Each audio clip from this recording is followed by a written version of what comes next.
Here comes the build, and here comes Emily.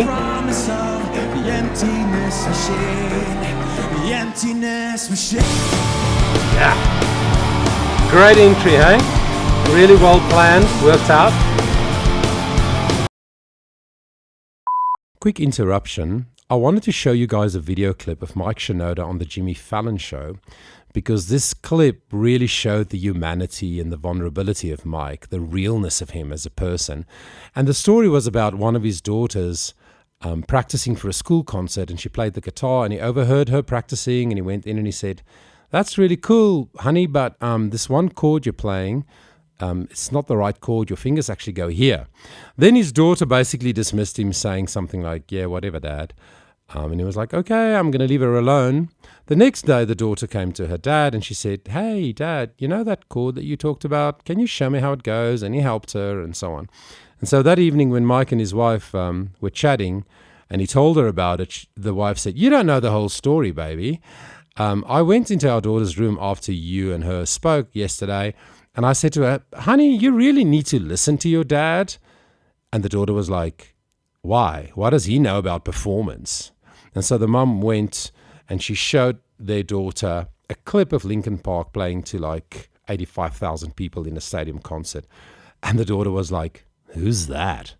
So I just thought it was really funny and I wanted to share it with you. However, it got blocked by NBC Universal.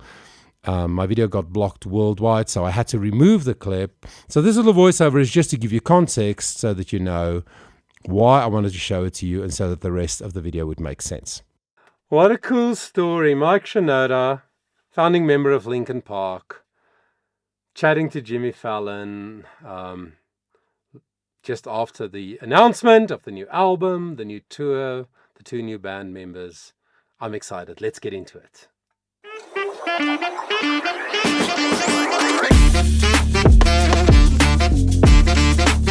Yes! I love him so much. Cool voice, again connected, but much more breath flowing. Don't want a mic stand just hanging around. I keep me where the light is. Yeah.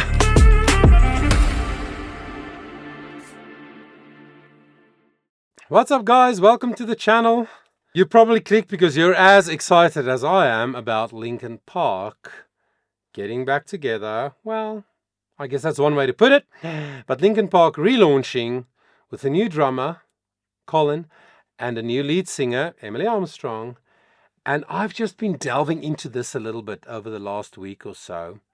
I've become a Linkin Park fan since probably the mid-2000s, when my oldest son introduced me to Linkin Park, Numb, Paper Cut, you know, all those songs from the early albums, Meteora and the others or whatever. And I've been a fan ever since. And I, like probably most of you watching, was really sad to hear about Chester's early departure from life. And yeah, then there was not a lot going on because I guess logically the band and the fans, but the band especially, they had to process what happened and where they go from here. And I watched a number of interviews over the last few days, and I'm going to touch on that during this analysis video. But yeah, first we're going to start delving into this newly released single called The Emptiness Machine, which, as I understand, if you're a fan and you know more, correct me if I'm wrong in the comments, but as I understand, Emily was in on the writing of the song, the new lead singer. And this was at their launch event in Los Angeles just a few weeks ago. I watched an interview that Zane Lowe had with them. Talk about that in a few minutes. But let's get right into the music. A live performance. I love live performances as an analyst, right? As somebody a vocal coach who analyzes performances. I love live performances because there's less opportunity in a live show for them to digitally fix things that can be fixed in post-production, you know. This was a live stream. Of course, there's something like live stream software, and there are world-class, very expensive versions of that. So definitely they use the best stuff. But there's less place to hide your mistakes if you sing live. That's the point. And I really wanted to hear Emily sing live and the band live together. And in this setting, it was interesting. It wasn't as massive. It wasn't like a stadium with 80,000 people, but it was a smaller venue. But they set it up so interestingly. They were playing around. So the drummer was sitting with his back to like where Mike was, but there was audience all around. So very interesting and probably very nerve-wracking for the band. They must have thought, oh my gosh, let's hope the fans love this whole new thing as much as we love it. So let's get straight into it. So we'll chat about, is this a good song? Is it a good vocal from Emily? Is there good chemistry? Does it sound like Linkin Park? All of that stuff. So let's go. It's good to see you again.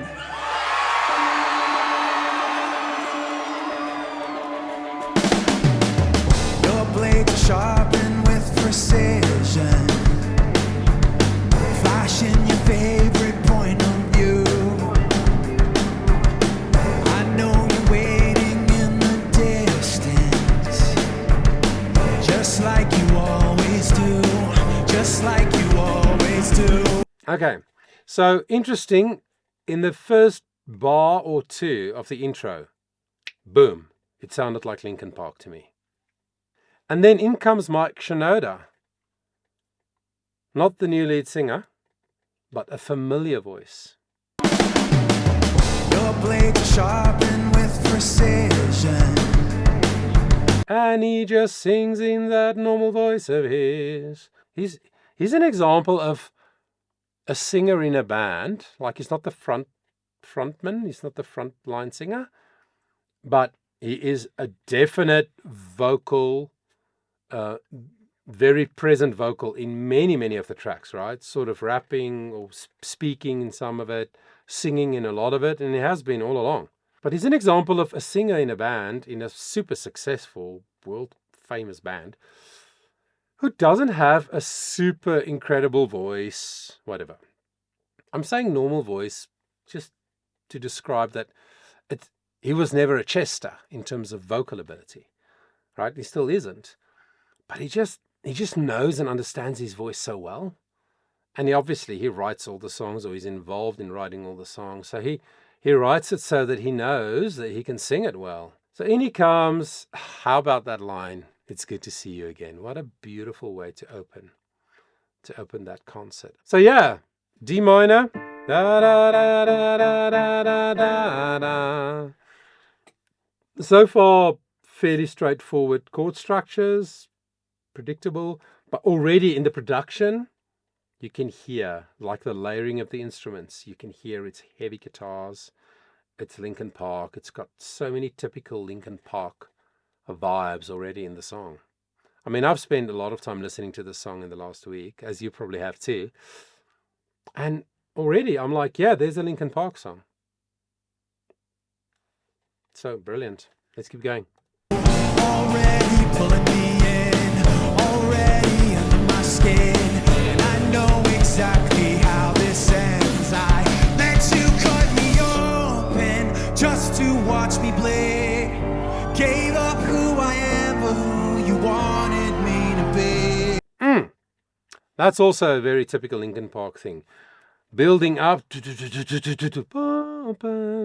to let me bleed. Then it's all of a sudden it's smaller.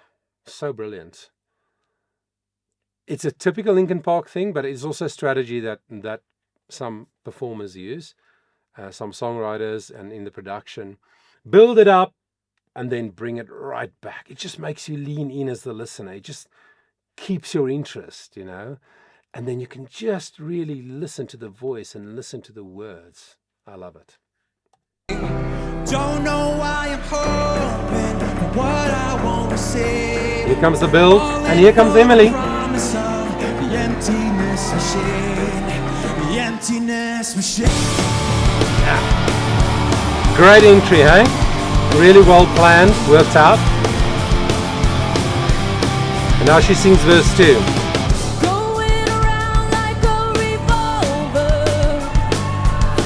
It's been decided how we lose. 'Cause there's a fire under the altar. Nice duet. I keep on lying to. I keep on lying to. pulling me in, already under my skin. Interesting harmony. I know exactly how this ends. Let you cut me open. So, before we hear her sing the verse, I wonder if you check the lyrics. You probably have. But it's a Linkin Park song. Even the way the lyrics are written. And I've noticed over the years there's a bit of a theme in many Linkin Park songs about not conforming, but I don't feel like, I mean, there's been many musicians, many bands, many solo artists through the years that have rebelled. You get that feeling in their songs that it's rebelling against the system, it's rebelling against what people think should be normal, it's rebelling against putting me in a mold, trying to fit me into a mold, etc. Which is sort of a theme that Linkin Park songs have had for me over the years, but not in that super rebellious, let's burn down the education system kind of way, you know? But listen to the lyrics. Your blades are sharpened with precision. This was verse 1 that Mike sang. Flashing your favorite point of view. I know you're waiting in the distance, just like you always do. So this is brilliant songwriting because it's simple, and view and do are rhyming words, but not quite the same. Right? Already pulling me in, already under my skin, the pre-chorus, and I know exactly how this ends. So it's again painting that picture of you have an opinion. It could even mean us as the fans sitting in the distance, having all these speculations and all these opinions about Linkin Park and where are they and what are they going to do and they can never be the same without Chester and all of that stuff. It's just really beautifully written. And then the chorus, I let you cut me open just to watch me bleed. Gave up who I am for who you wanted me to be. Simple lyric, anybody can understand it, but well written. Don't know why I'm hoping for what I won't receive. So I'm hoping for something, but I know I'm not going to get it. Fallen for the promise of the emptiness machine. Brilliant. And now verse 2, Emily was singing, going around like a revolver. It's been decided how we lose. Big picture philosophical statement. Because there's a fire under the altar. I keep on lying to. Not to as in also, but lying to something or to someone. Maybe to myself. And now she's going to get into the chorus with that beautiful raspy sound that she makes. That you cut me open just to watch me play. Gave up who I am for who you wanted me to be. Don't know why I'm open for what I won't receive. Falling for the promise of the emptiness machine. Pulling back. What a lyric. I only wanted to be part of. I only wanted to be part of something. I only wanted to be part of. I only wanted to be part of something. I only wanted to be part. Okay. So, the bridge. Very simple. These are the lyrics. I only wanted to be part of something. I only wanted to be part of, and then it repeats. Songwriters, take note. Not all incredible songs are incredibly complex. It's not complex, it's simple. Even in the chord structures, like I said, many Linkin Park songs from the past. Like I saw Rick Beato. Shout out to Rick Beato. If you don't know who that is, go and check him out. Probably my favorite person who analyzes music. He started getting well known on YouTube when he did this series called What Makes a Song Great, and he would analyze music theory, right? Like, what are the underpinnings of the song that makes it so great? He's also an award-winning producer, so he knows production really well. So he can say, what is it that makes the guitar sound so fat in the mix and all that kind of stuff. Very, very interesting guy. And recently he released a video basically what made, or one of the greatest songs of Linkin Park, or the greatest song, I can't remember the title, and it was Crawling. And as he broke down the song, it's a 30-minute video.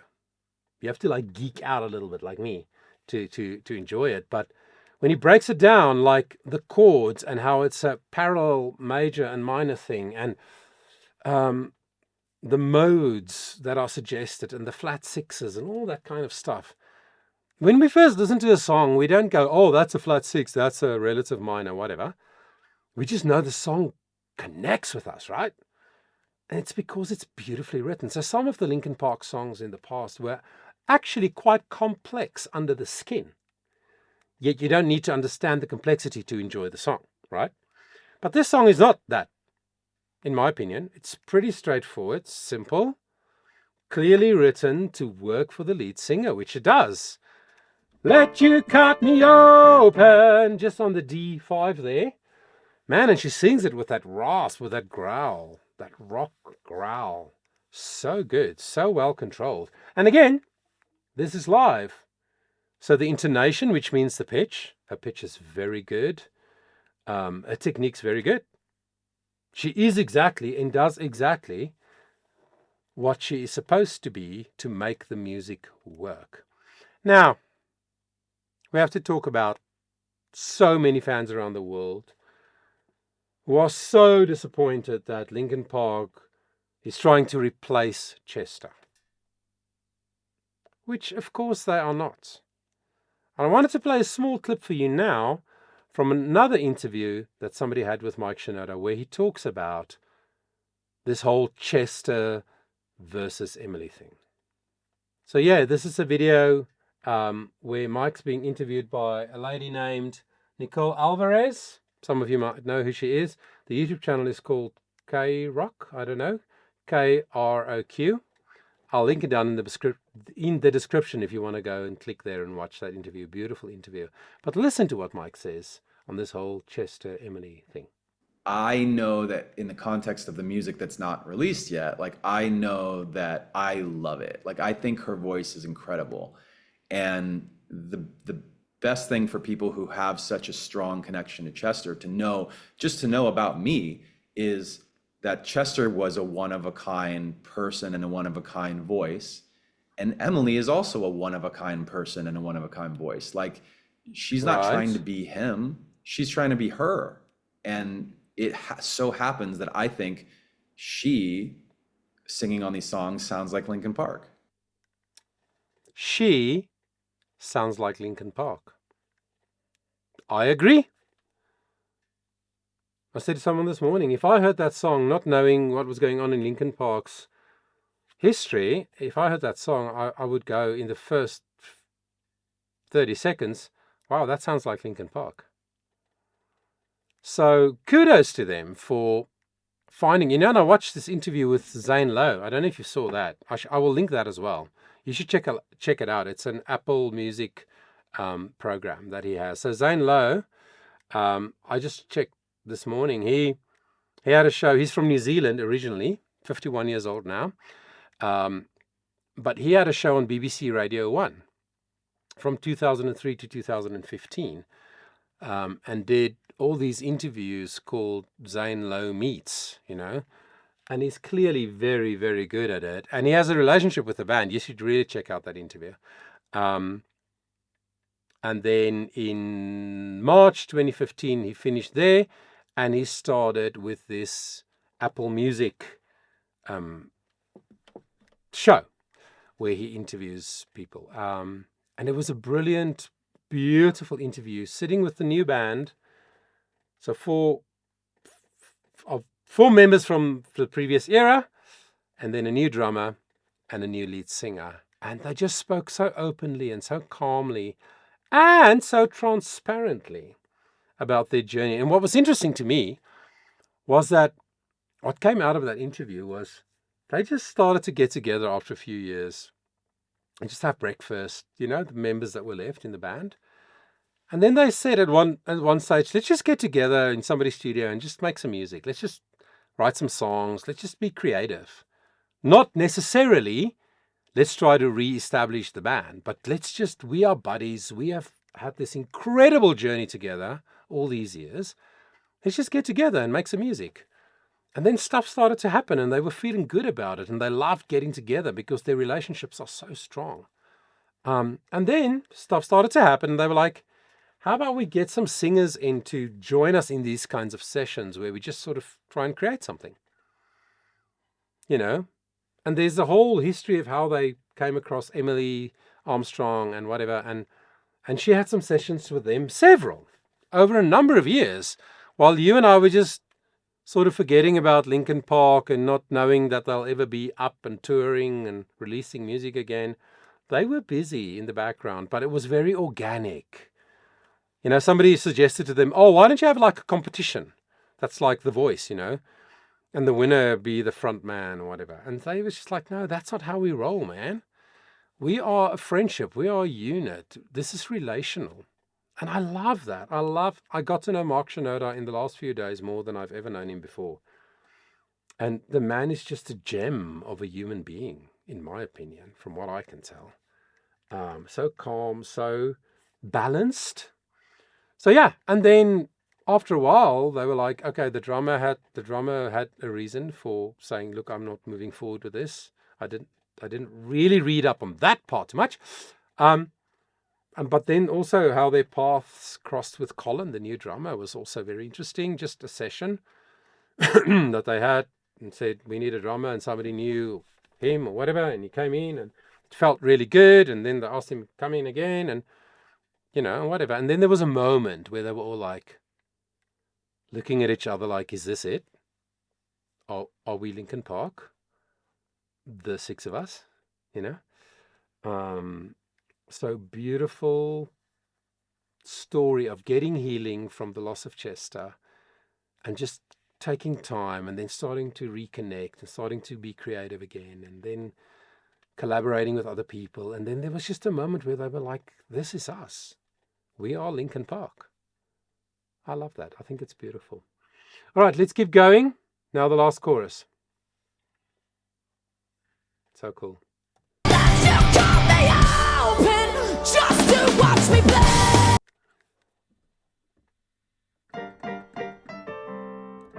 Let you cut me open. She sings that F5. Hello. So powerful. So under her control. Very good. She's going to go there again. Watch.